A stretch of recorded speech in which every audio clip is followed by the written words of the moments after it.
Alors cette semaine, nous allons parler du thème sport et nutrition. Tout simplement parce qu'au mois de septembre, les salles de sport se remplissent de nouveaux adhérents et donc quelquefois on ne sait pas trop comment manger à côté pour justement être en forme pendant la séance de sport. Donc il y a plusieurs conseils justement pour ce thème, donc je le ferai en 2 vidéos, donc une vidéo cette semaine et une autre la semaine prochaine. Alors, donc tout d'abord, premier conseil, il faut faire attention à boire un petit peu d'eau avant la séance, mais à boire de l'eau, pas des sodas ou autres, parce qu'en fait ils vont augmenter l'acidité qui est déjà produite par l'organisme durant l'effort. En fait, quand vous faites un effort sportif, votre corps sécrète des acides. Et c'est normal, donc si vous buvez encore quelque chose d'acide avant la séance, évidemment, ce ne sera pas bon du tout pour la santé. Donc on boit uniquement de l'eau pendant la séance et puis surtout avant, évidemment. Ensuite, ce qu'il faut faire, c'est ne pas croire que les sucres lents, les féculents font grossir. Tout simplement parce que ce n'est pas vrai. Il faut en fait adapter les quantités, évidemment. On ne va pas manger 300 grammes de féculents par jour si on fait du sport une ou deux fois dans la semaine. Il faut adapter. Donc pour ce, n'hésitez pas à prendre conseil auprès d'une diététicienne, évidemment. Et ils ne font pas du tout grossir, ça dépend toujours ce qu'on mange avec. Évidemment, si on mange du pain avec du Nutella toute la journée ou des pâtes avec de la crème ou des sauces tomates et du fromage, obligatoirement, ce ne sera pas bon pour la santé. Donc, ça dépend toujours des quantités et de la façon dont vous les mangez, mais votre organisme a besoin de toute façon de féculents. Donc, évidemment, ne les supprimez surtout pas.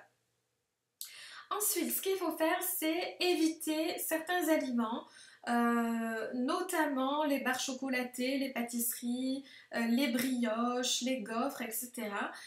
Ou tout ce qui est trop gras ou trop à base de chocolat, trop chocolaté, pardon. Donc tout simplement parce qu'ils ne vont pas vous apporter l'énergie, une énergie intéressante en fait dont vous avez besoin pour l'activité et risquent même de provoquer un inconfort digestif en fait, c'est-à-dire que si vous mangez quelque chose de trop lourd ou de trop riche juste avant de faire votre séance de sport, en fait toute l'énergie dont vous allez avoir besoin pendant votre séance va aller dans la digestion au lieu d'aller en priorité à vos muscles et donc vous ne ferez pas une bonne séance de sport finalement. Donc très important, faites attention à ce que vous mangez avant votre séance pour justement vous éviter d'être en pleine digestion alors que vous êtes en train de fournir un effort. Ensuite, ce qu'il faut aussi, c'est éviter de faire du sport à jeun.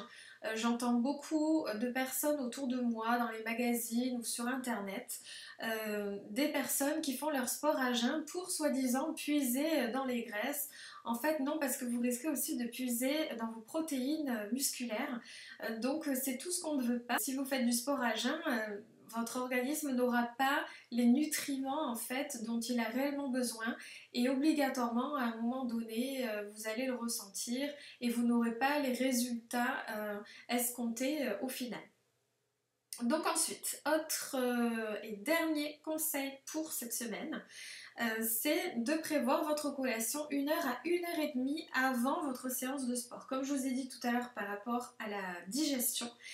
Et ce qu'il faudrait en fait, c'est composer cette collation d'un fruit et d'un produit laitier, ce que je conseille toujours évidemment en collation pour mes patients, puisque ça va vous apporter un petit peu de protéines, un petit peu de sucre, mais quand même avec des fibres, donc les sucres ne seront pas digérés tout de suite et vous donneront l'énergie nécessaire au moment de votre séance de sport. Par contre, si vous faites une séance vraiment plus intense, vous pouvez rajouter des féculents comme un petit peu de pain complet avec du miel ou alors du pain d'épices ou un bol de céréales éventuellement. Donc toujours en fonction de votre cas, en fonction de la séance de sport dont vous allez faire. Chaque cas évidemment est particulier. N'hésitez pas à demander conseil auprès d'une diététicienne. Voilà pour aujourd'hui. La semaine prochaine, je vous donnerai encore 5 autres conseils concernant la nutrition et le sport. À très bientôt!